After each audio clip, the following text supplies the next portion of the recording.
does your kid really have ADHD? Or is their nervous system being hijacked by their diet? Hey, I'm Dr. Patty Barch. I'm a traditional naturopath, founder and owner of Naturally Unbridled Wellness and naturallyunbridled.com, where we focus on wellness solutions, not disease management. This is Down the Ridge with Dr. Patty. This is not medical advice. It's for entertainment purposes only. Nothing I say is true. Don't listen to me. Okay, so happy day after Halloween. How are your little gremlins doing? Are they bouncing off the walls and bonkers? And can you see why the teachers were like, let's make November 1st an in-service day so we don't have to deal with these poisoned children? So I need my seat heater on, it's chilly. So let's talk about a few things that people don't realize are contributing to their child's erratic behavior. And we'll start with breakfast. So there's so many problems with breakfast, but let's look at breakfast cereal.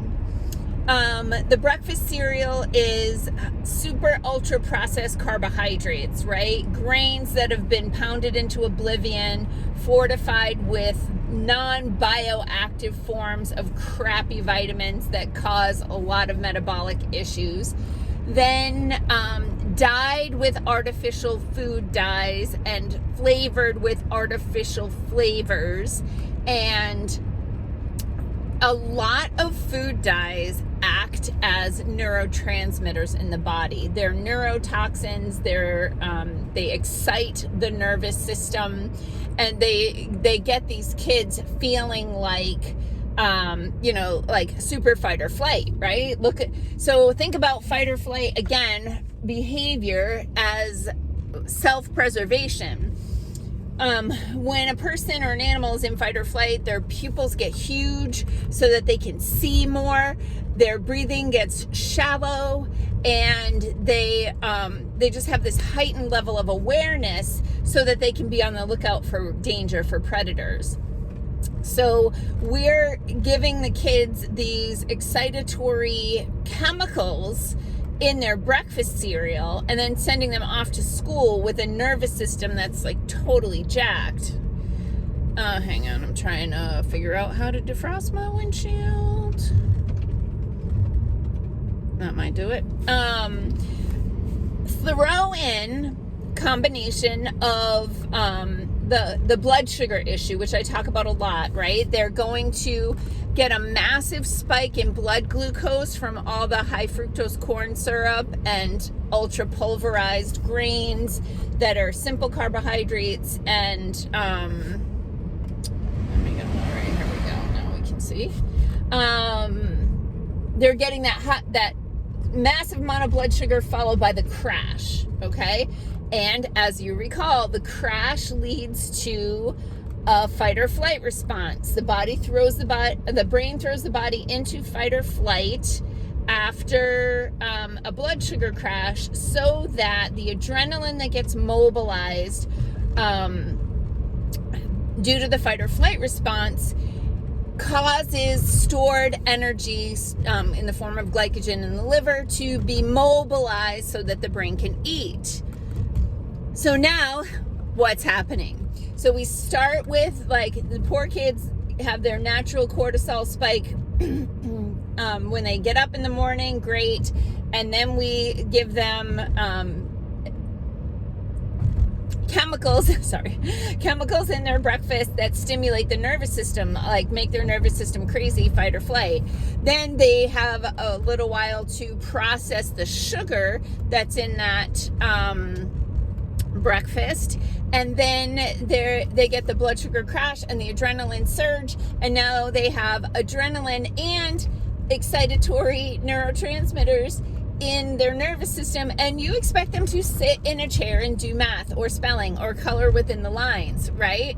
No nervous system can do that under those circumstances, right? So then people think, okay, I don't feed the breakfast cereal, I feed Go-Gurt or applesauce or all the things.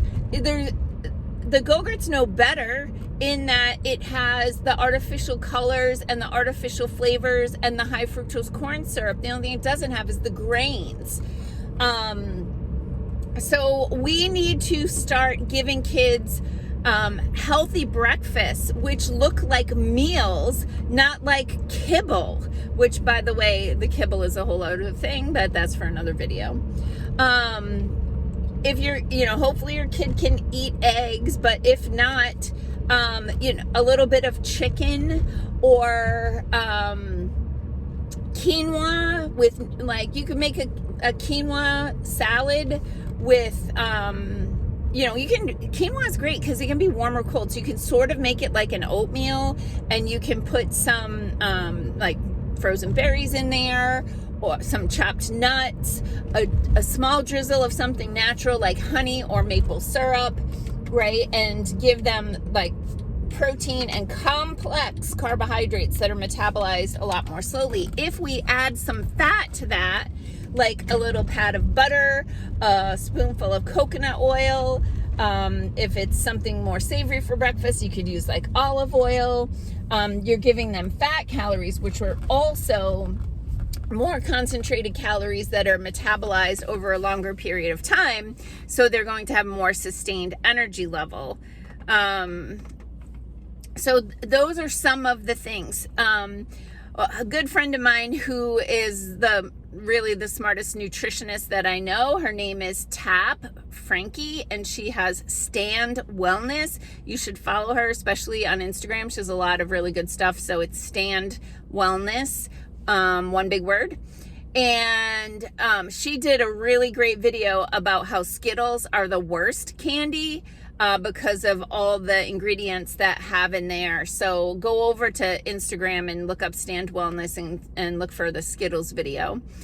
So anyway, I'm going to be singing to the rooftops about the downward spiral that our health is in this country, and that we have the sickest children we've ever had in the most technologically developed time we've ever had. So those two things should be right inverse. The more technology we have, the healthier we should be. But we've taken that technology too far to make these ultra processed, chemical laden, neurotoxic food that are with all these endocrine disruptors screwing up the hormones and the reproduction and all the things.